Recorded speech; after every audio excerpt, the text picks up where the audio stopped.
ताया जी की मृत्यु का समाचार मिला तो मन गहरे तक विषाद से भर उठा। इस आसार संसार से उनका रिश्ता 10 वर्ष पहले ही टूट गया था, जब मोहिनी बहन जी की बारात लौटाने की धमकी मिली थी और ताया जी ने कमरे में बंद होकर आत्महत्या का प्रयास किया था।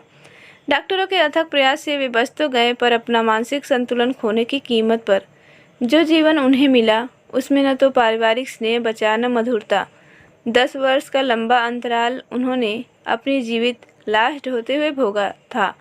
मोहित कार्यालय से लौटे तो सुनकर दुखी हुए। हालांकि वे ताया जी की सामान्य अवस्था में उनके वैभव के साक्षी नहीं थे, पर मुझसे सुनकर उनके ठाठपूर्ण जीवन का अंदाजा उन्होंने सहज ही लगा लिया था।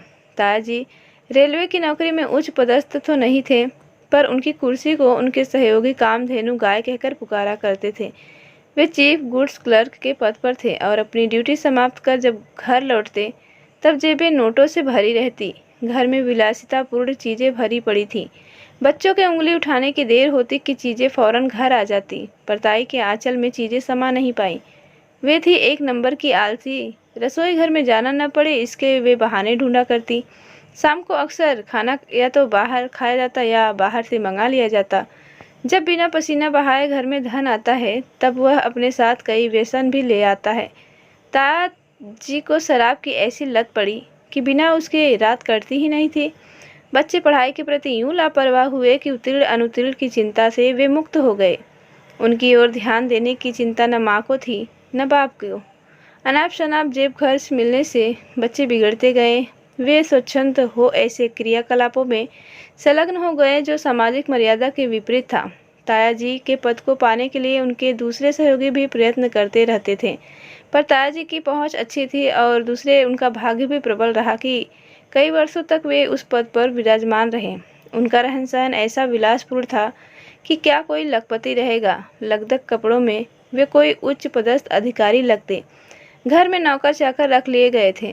तिमंजिला आलीशान मकान भी बन गया और सयानी होती हुई बेटी मोहिनी का सारा दहेज और जेवर भी बनवा लिया गया। तब किसी ने गहरे बैठकर उनसे वह कुर्सी हथिया ली थी। शेर के मुंह जब मनुष्य का खून लग जाता है तब वह आदमखोर हो जाता है और फिर एक दिन वह मारा जाता है। ताया जी नए पद पर रिश्वत लेते पकड़े गए और मुअत्तल कर दिए गए थे।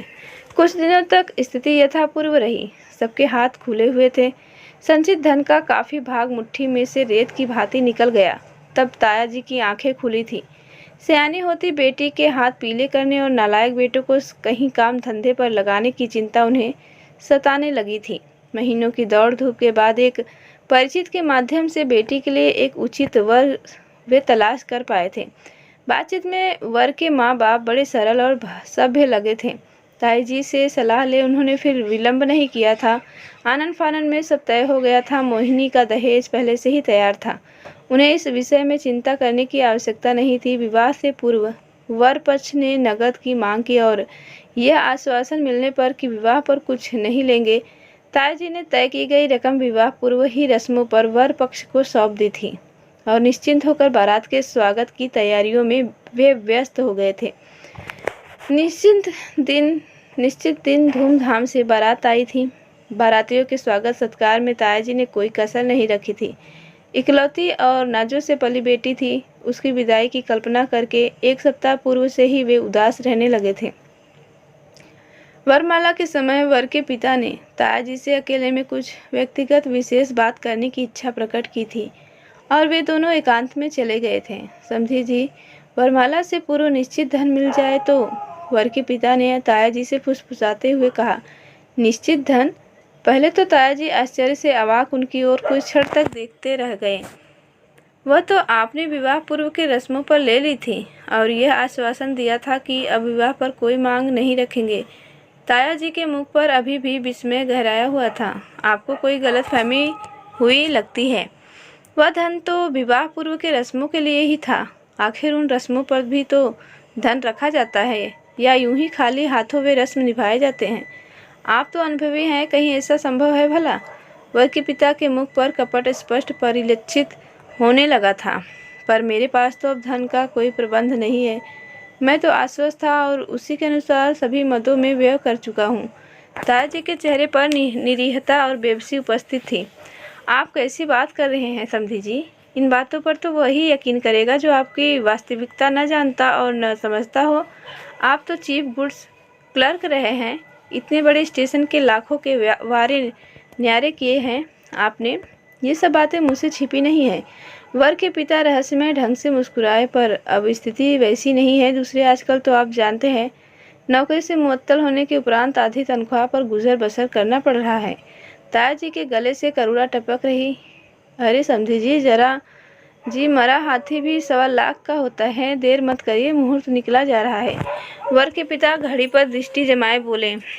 तायाजी ने जब अपनी असहायता पुनः प्रदर्शित की तब वर के पिता क्रोधित हो उठे थे और उन्होंने बारात वापस ले जाने की धमकी दे दी थी। उस धमकी से तायाजी काँप उठे थे। उनकी आंखों से आंसू जाते देर न लगी। भावावेश में उन्होंने वर के पिता के पैर पकड़ अपनी इज्जत और बेटी के जीवन की दुहाई दी थी। पर वर के पिता का पत्थर हृदय न ही पसीजा था। वर के पिता तायाजी को ठोकर मारकर तेजी से विवाह वेदी तक आए थे और क्रोध में वर से बोले थे, चलो उठो, यह विवाह नहीं होगा। तायाजी ने बस इतना सुना था। इसके उपरांत बिना किसी से कुछ बोले, बिना किसी की ओर देखे, नीची दृष्टि किए वे अपने कमरे में बंद हो गए थे। इधर घर के लोगों में हड़कंप मच गया। कारण जानने के लिए तायाजी की तलाश की जाने लगी। उनका कमरा बंद पाकर सभी किसी अनहोनी की आशंका से सिहर उठे थे। दरवाज़ा पीटने और आवाज़ें लगाने के बाद भी जब उन्होंने दरवाज़ा न खोला तब लोगों ने मिलकर दरवाज़ा तोड़ दिया था। तायाजी पलंग पर सीधे लेटे थे और उनके मुख से झाग निकल रहा था। अस्पताल में रात भर डॉक्टरों ने बड़ी मुश्किल से उन्हें बचाया था। इधर जब वर को अपने पिता की लालसा और उसी कारण अपमान से तायाजी के जहर खाने की बात ज्ञात हुई तब उसने स्पष्ट कर दिया, पिताजी आप जाते हैं तो जाए, बाराती लौटना चाहे तो उन्हें भी ले जाएं, पर अब मैं विवाह इसी लड़की से करूंगा। वर के चेहरे पर दृढ़ता की अलग हर कोई देख रहा था। मजबूर होकर वर के पिता को उसकी बात माननी पड़ी। दूसरे लोगों की भर्त्सना भी उनके कानों में पहुंचने लगी थी। उसी विवाह वेदी पर विवाह संपन्न कराया गया और दूसरे दिन सुबह मोहिनी विदा भी हुई। विदा होने से पूर्व रोते हुए मोहिनी ने अपने पिता को देखने की इच्छा प्रकट की थी, पर तायाजी तब तक बेहोश पड़े थे। डॉक्टरों से आश्वासन पाकर कि खतरे को अब कोई बात नहीं, मोहिनी विदा हो गई थी। तायाजी महीने भर अस्पताल में पड़े रहे थे। शारीरिक रूप से तो वह स्वस्थ करार दिए गए, पर मानसिक अस्वस्थता दूर नहीं हुई थी। अस्पताल से घर आते ही वे मोहिनी के कमरे में गए थे। उसे न पाकर बदहवास से उसे इधर उधर ढूंढने लगे थे। न जाने उनके शरीर में इतनी शक्ति कैसे आ गई कि भागते हुए पूरा घर छान मारा। कहीं न पाकर वे भय मिश्रित स्वर में पुकारने लगे थे, मोहिनी, मोहिनी। जब ताईजी ने उन्हें शांत कराते हुए बताया कि मोहिनी ससुराल में है, तब अवाक विस्फारित नेत्रों से वे ताईजी को देखने लगे थे। बड़ी देर बाद उनकी आवाज़ निकली थी, क्या मोहिनी ससुराल चली गई? उसकी बारात नहीं लौटी? उनकी आवाज़ से महसूस किया जा सकता था कि उन्हें ताईजी की बात पर विश्वास नहीं हो रहा था। हाँ, उसकी बारात नहीं लौटी। दामाद जी बड़े समझदार निकले। सबका विरोध कर वे उसे आदर सहित अपने घर ले गए। अब मोहिनी ससुराल में खुश है। बीच में एक बार वह दामाद जी के साथ आई थी। वे दोनों तुम्हें अस्पताल में देखने भी गए थे, पर तुम उन्हें पहचान ही नहीं पाए। कहते कहते ताई जी उदास हो उठी थी। मोहिनी ससुराल चली गई, मोहिनी ससुराल चली गई, वह खुश है, वह खुश है, दोहराते हुए तायाजी भी अपने कमरे में चले गए थे।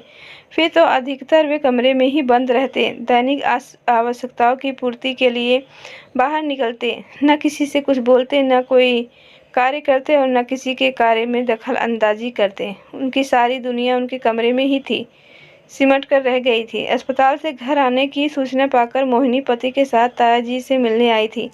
उल्लसित मन लिए जब वह तायाजी से मिलने गई तब बेटी को देखकर वे भाव विभोर हो उठे थे और उनकी आंखों से आंसुओं की झड़ी लग गई थी। मोहिनी भी उनसे लिपट अपने रूठन को न रोक पाई थी। मोहिनी के पति राकेश जीजा ने जब तायाजी को प्रणाम किया तब उन्हें देखते ही तायाजी भड़क उठे थे। क्रोध से उनकी मुट्ठियां तन उठी थी। वे चिल्लाते हुए बोले, ये यहाँ कैसे आया? इसको किसने अंदर आने दिया? यह बारात लौटा ले जाएगा, मेरी मोहिनी का जीवन बर्बाद हो जाएगा।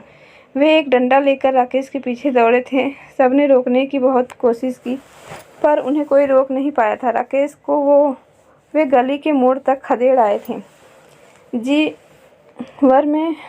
वन में उपहार का अपना एक अलग महत्व है। हम अक्सर किसी खास मौके पर ही तोहफ़ा देते हैं, लेकिन रिश्तों की गरिमा को बनाए रखने में कभी यूं ही तोहफ़ा दे देना बेहद असरदायक होता है। ज़रूरी नहीं कि आप तीज, त्योहार या किसी महत्वपूर्ण दिन पर ही उपहार दें। आज की व्यस्त ज़िंदगी में यदि आप ऐसे ही कारण अचानक तोहफ़ा दे देते तो आपके अंतित्व को इससे जो खुशी मिलती है वह अन्य अवसरों के तोहफ़े से शायद कम ही मिलती हो। यूँ तो तोहफ़ा घर रिश्तों में अपना एक अलग एहसास दिलाता है, लेकिन पति पत्नी के संबंधों में यह एक खास भूमिका अदा करता है। फिर तो जब जब भी राकेश आए, तायाजी का यही रौद्र रूप दिखाई पड़ा। डंडा लेकर उन्हें दूर तक भगा आने की पुनरावृत्ति होती रही। इतना अपमानित होने के उपरांत भी न तो उन्होंने जाना छोड़ा, न मोहिनी को आने से रोका। वही लोग उनके मानसिक संतुलन को बिगाड़ने के जिम्मेदार थे।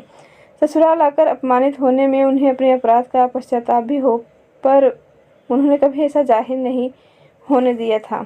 पिछली बार तायाजी से मिलने गई थी, तब वे बहुत आसक्त हो गए थे। उनकी नौकरी का भी कोई निर्णय नहीं हुआ था।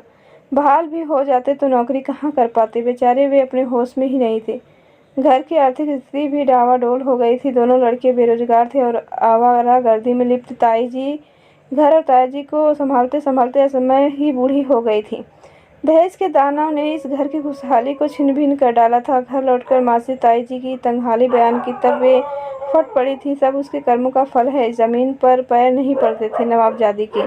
घूस के धन पर जबान ऐसी कड़वी हो गई थी कि बोलती थी तो अंगारे बरसते थे। उन्हीं अंगारों ने घर को जब जलाकर राख कर डाला, तब अब उसी राख पर बैठकर रोना कैसा। बोए पेड़ बबूल का। आज तायाजी की मृत्यु का समाचार पाकर जब मन अतीत में दौड़ स्मृतियों को कुरेद रहा है, तब बार बार माँ के वही शब्द मस्तिष्क को मथ मथ कर यही बात दोहरा रहे हैं, गलत साधनों से आया धन फलता नहीं। तो दोस्तों, कहानी पसंद आई हो तो लाइक ज़रूर करना, और चैनल पर नए हो तो ज़रूर से सब्सक्राइब करके बेल आइकन को भी प्रेस कर देना। कहानी सुनने के लिए धन्यवाद।